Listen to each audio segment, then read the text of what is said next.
Hello student, welcome to Arihant Padhaku. I am your educator Naveen Jain. Today we shall start up with the carbon and its compound class 10 with in-text questions, and we will start with question number 1 on page 61. The question is, what would be the electron dot structure of carbon dioxide which has molecular formula CO2? क्या होगा electron dot structure carbon dioxide का जिसका molecular formula CO2 है? For this we will have to take atomic number of carbon 6 and its electronic configuration is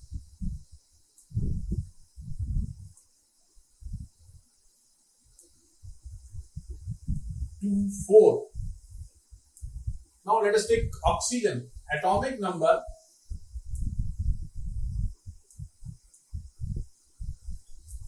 of oxygen is 8 and its electronic configuration will be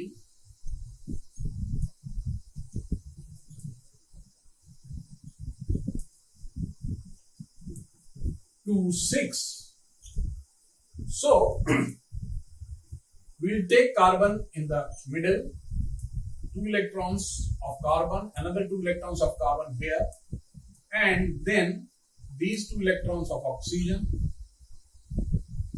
another 2, and finally 2 electrons of oxygen. Here there are 6 electrons of oxygen in the outermost shell. These are being shown like with the cross. And there are 4 electrons in the outermost shell of carbon which are being shown as dots, and these dots and cross make bonding with each other in a manner like this.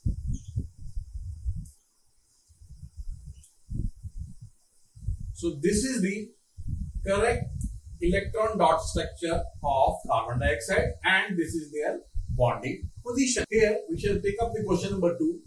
What would be the electron dot structure of a molecule of sulfur which is made up of 8 atoms of sulfur? क्या होगा electron dot structure sulphur के एक molecule का जिसको कि बनाया गया है सल्फर के 8 एटम्स के द्वारा? तो we know the atomic number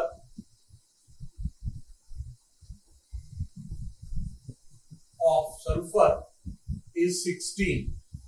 Electronic configuration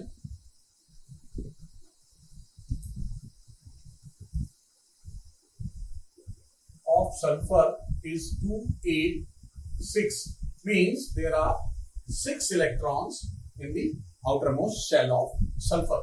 So it can be shown in 2 ways. The first is like this.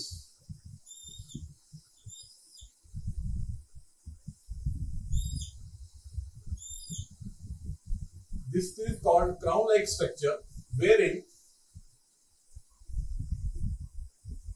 1, 2, 3, 4, 5, 6, 7, 8. These are 8 sulfur atoms and these are 1 electron here and 1 electron here. Again 2, 2, 4, 1 electron this and 1 electron here. 2, 2, 1 electron, another electron, 2, another electron,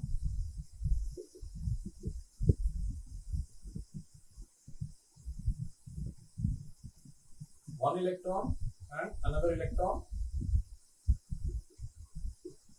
and finally here we see 4 electrons are present in the form of 2 paired electrons, 2 electron pairs on sulfur, and the 2 electrons are separately forming bonds with other sulfur atoms. It can be also shown in another way, and the another way is like this.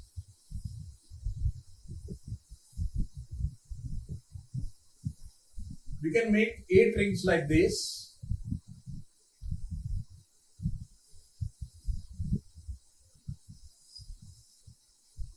One, two, three, four, five, 6, 7 and 8. Here, what we will be doing, we will be putting sulfur here, and one of the electrons here. We'll be marking for this and one for this, like this. Then here also same way, sulfur, same way, sulfur.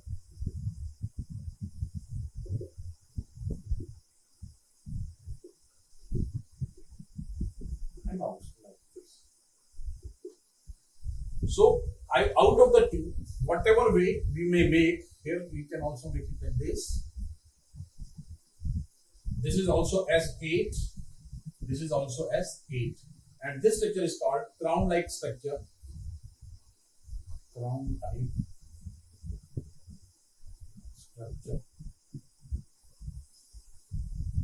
So that's how the sulfur structure can be explained. Now we shall take up question number 1 on page 68. The question is, how many structural isomers can you draw for pentane? Pentane के आप कितने structural isomers बना सकते हैं? So let us see what is pentane actually. Pentane is actually C5H12. It is an alkane. Now we'll draw the structural possible, whatever the possible isomer. First we will form simple straight chain isomer.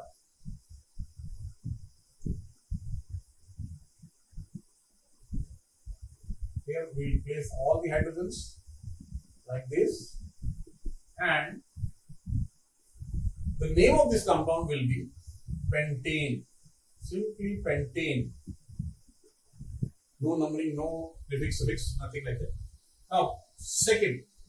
Now, we'll take one of the CH group in branch form.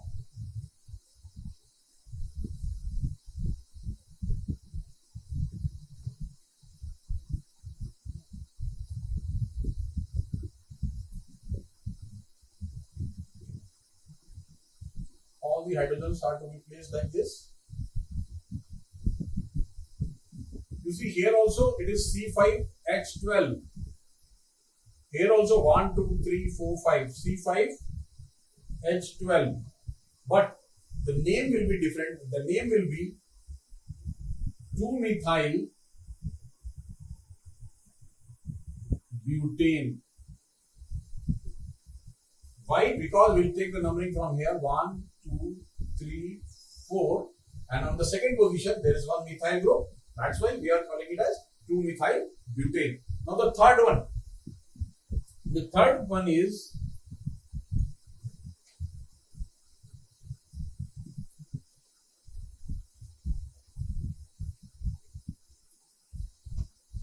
it can be drawn like this. Now we place hydrogens.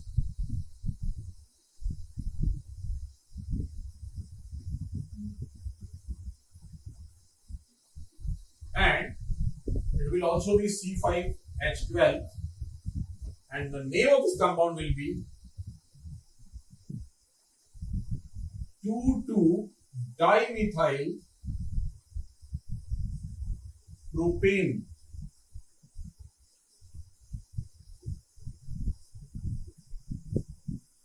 So here we have seen we are having 3 structural isomers for pentane. The first one is pentane, the second one is 2-methyl pentane, and the third one is 2,2-dimethyl propane. Question number 2, page 68. What are the 2 properties of carbon which lead to the huge number of carbon compounds we see around us?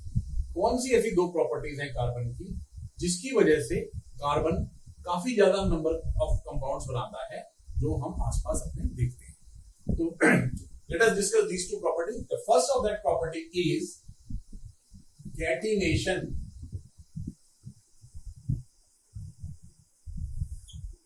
Catenation is the unique property of carbon wherein carbon atoms link together to form long chain by forming covalent bonds. It is the unique property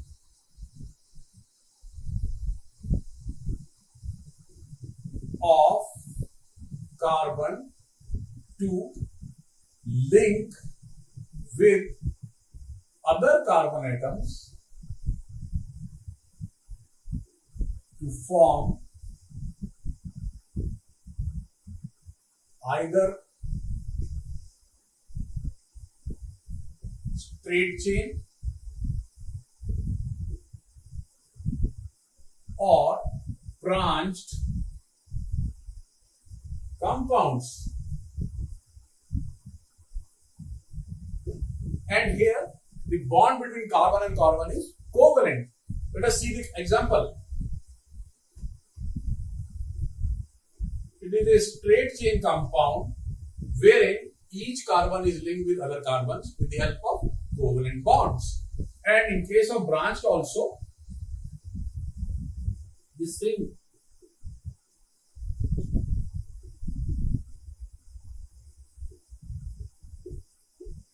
Here, branching takes place at the central carbon and carbons are linked with other carbon with the help of covalent bonds. Now, the second property is tetravalency.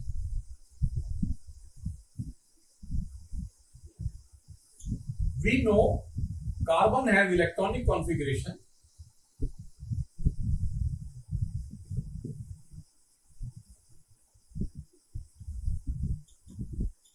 4. So, carbon contains 4 electrons in its outermost shell. And for carbon, it is very difficult either to lose all the 4 electrons or to gain all the 4 electrons. That's why carbon does not form any ionic compound, but rather covalent compounds are formed or covalent bonds are formed by carbon. Why? Because of this tetravalent nature, and because of this tetravalent nature, we see always, for example, carbon is forming a compound like this. We always complete the 4 bonds of carbon. All the 4 bonds of carbon, 1, 2, 3, 4. 1, 2, 3, 4. So this is because of the tetravalent nature of carbon. The carbon is forming large number of compounds, and secondly, the catenation, which leads to the formation of huge number of carbon compounds. Question number 3. What will be the formula and dot structure of cyclopentane? क्या होगा formula और dot structure cyclopentane का? So the formula of cyclopentane will be C5H10. This will be the formula of cyclopentane. Let us draw its dot structure. We very well know that cyclopentane can be shown like this.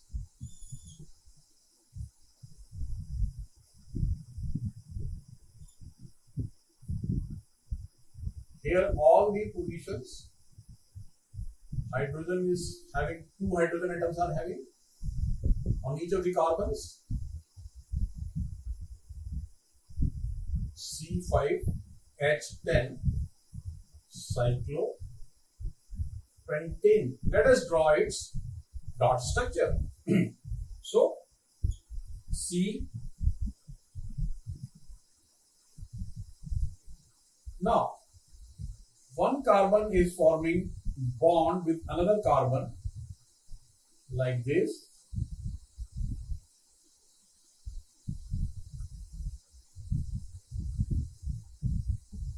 And these are the various bonds between carbon and carbon. Now we shall take up the bonds of carbon with hydrogen.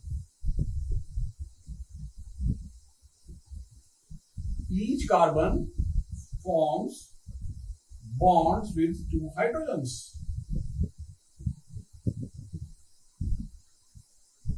The electron of hydrogen is being shown by the cross sign.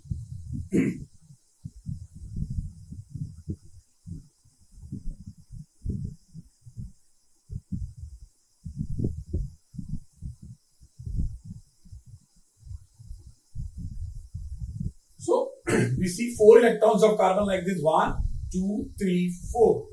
Every carbon is having 1, 2, 3, 4. 1, 2, 3, 4. Like this: 1, 2, 3, 4. And hydrogen is having 1 electron in the outermost shell. That's why this is the dot structure of cyclopentane. In question number 4, draw the structure of following compounds.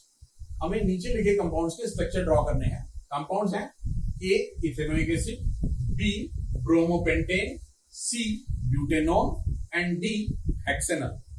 And also, are the structural isomer possible for bromopentane? क्या bromopentane के structural isomers possible हैं? Let us first draw the structure of all these 4 compounds. First is ethanoic acid.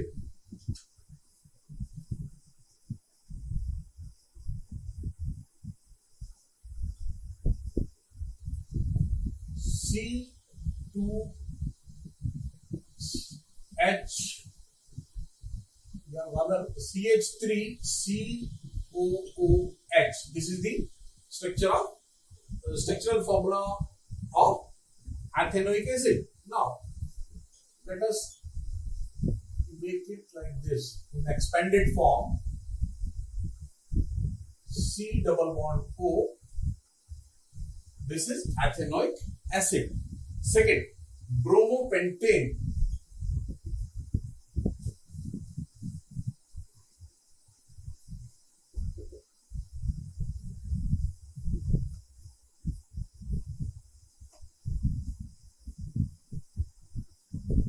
Its condensed formula can be shown like this: C5H11Br.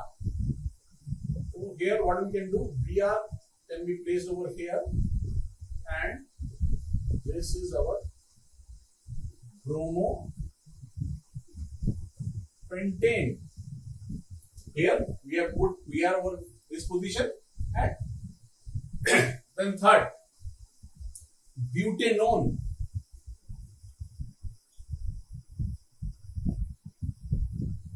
Butanone is a compound like this.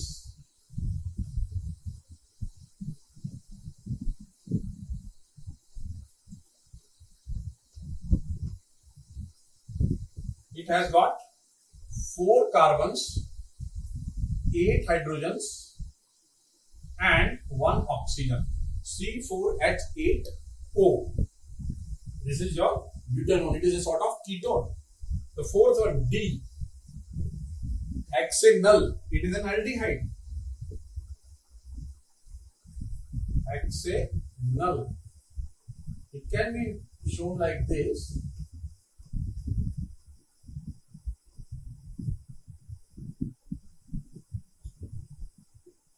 All hydrogens here.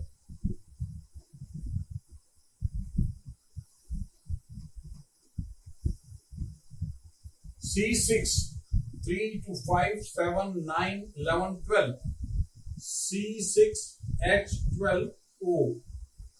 This is the aldehyde which is called hexanol, and this is its structural formula. Now, the last part of the question says, are structural isomers possible for bromopentane? Yes. Let us draw some of them. One is like this.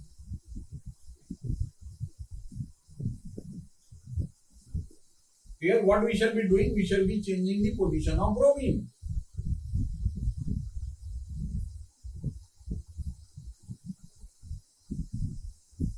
It is 1 bromopentane.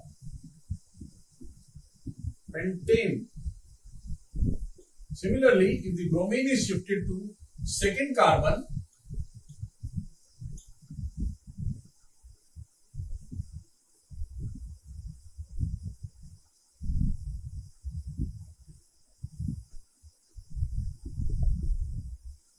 it is the second structural isomer of and it will be called as 2-bromopentane. And the third one we can draw like this. Now bromine is acquiring the central position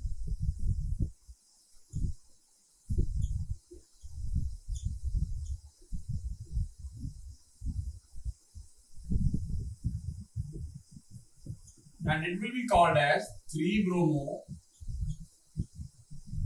pentane. So here we have seen there are structural isomers possible for bromopentane. Question number 5. How would you name the following compounds? We have been given 3 compounds A, B and C and we have to name them. Let us start one by one. The first compound is CH3 CH2 Br. The name of this compound will be 1-bromoethane. It can also be called as bromoethane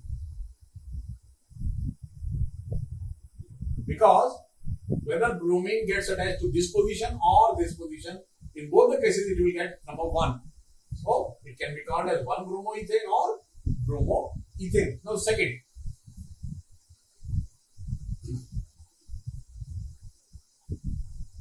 CH double bond. It is HCHO. It is an aldehyde and the aldehyde's name is methanol because it contains 1 carbon. So aldehydes have got general name alkanol. So its name will be methanol. It is also called formaldehyde.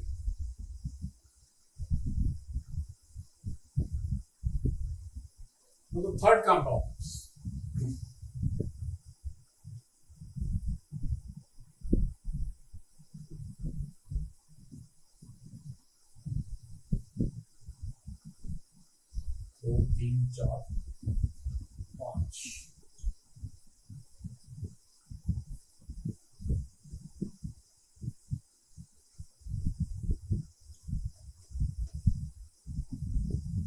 Here it is very clear that there are 3 bonds between 2 carbon atoms. It is a triple bonded alkyne and this alkyne contains 6 carbons. And when it contains 6 carbon, its name will be hexyne. Hexyne. Why? This is one position is occupied by the triple bond and rest are simple hydrocarbon chain. So its name will be hexyne. In question number 1, page 71, why is conversion of ethanol to ethanoic acid called oxidation reaction? क्यों हम ethanol के conversion को oxidation कहते हैं जब ये ethanoic में convert होता है? We very well know oxidation is a reaction in which addition of oxygen takes place or removal of hydrogen takes place or loss of electron takes place. So in this particular case, let us take the case of ethanol. What happens when ethanol is oxidized?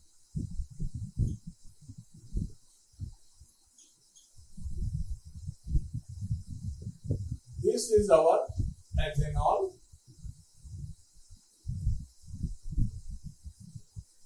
And when this ethanol is reacted with oxygen, it gives us a compound like this.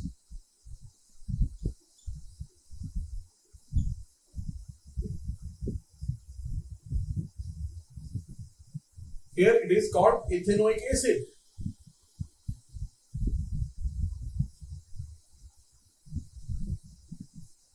Water. So in this case we are very clearly seeing that oxygen is being added to ethanol to produce ethanoic acid and hence this reaction is an oxidation reaction. In question number 2, a mixture of oxygen and ethyne is used for welding. Why do you think a mixture of ethyne and air not used?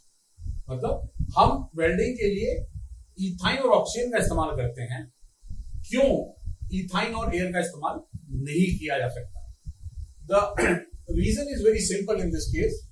When we use a mixture of air and ethyne, suppose we are taking air with ethyne, incomplete combustion takes place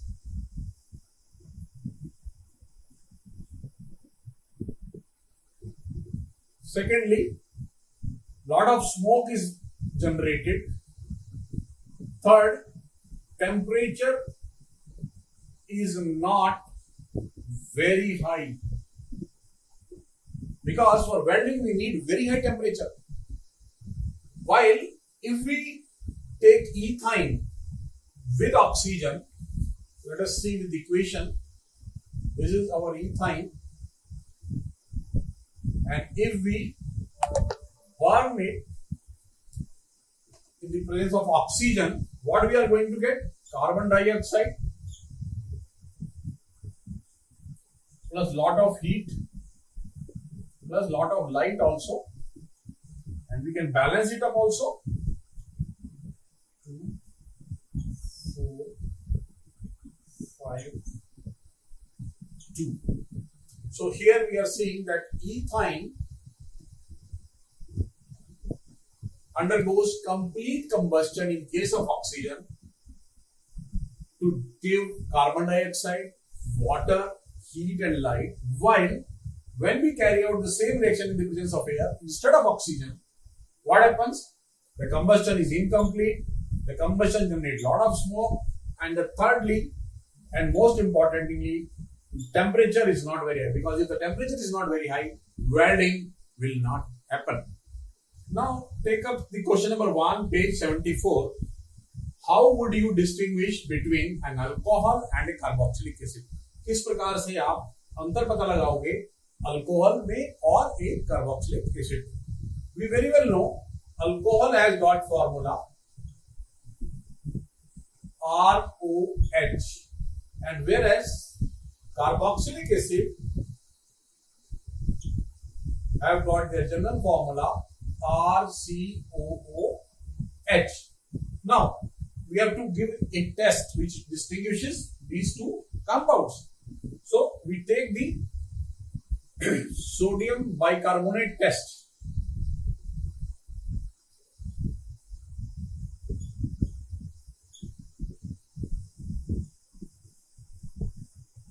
NaHCO3 test. It is also called as soda test. What happens in this case? If we pick up this carboxylic acid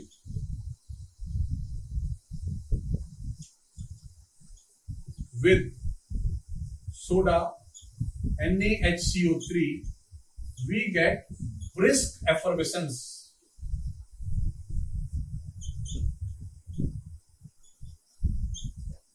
While in case of alcohol,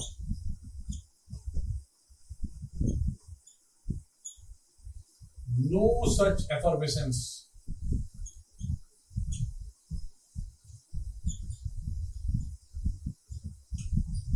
So, this is our alcohol.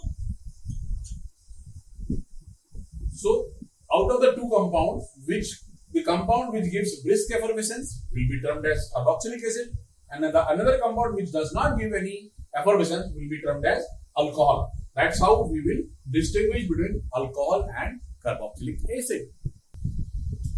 Question number 2. What are oxidizing agents?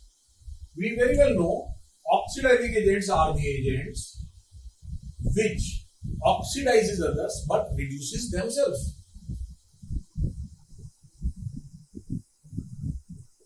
These oxidize others but reduces themselves. So we can take the example of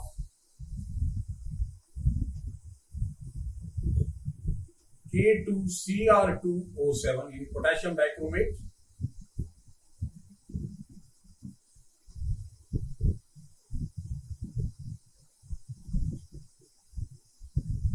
This is very good example of an oxidizing agent. Then we have got the example. This example can be used for conversion of alcohol to carboxylic acid. This we will be using it. And another example is KMnO4, potassium permanganate.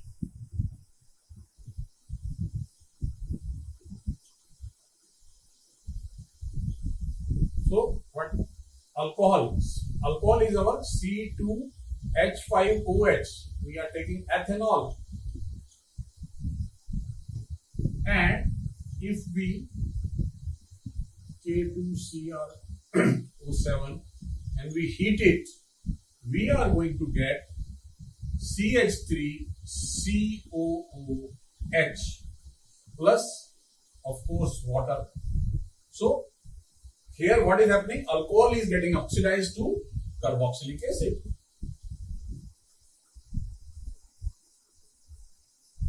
So this is the example of oxidizing agent, potassium dichromate as well as potassium permanganate and many more.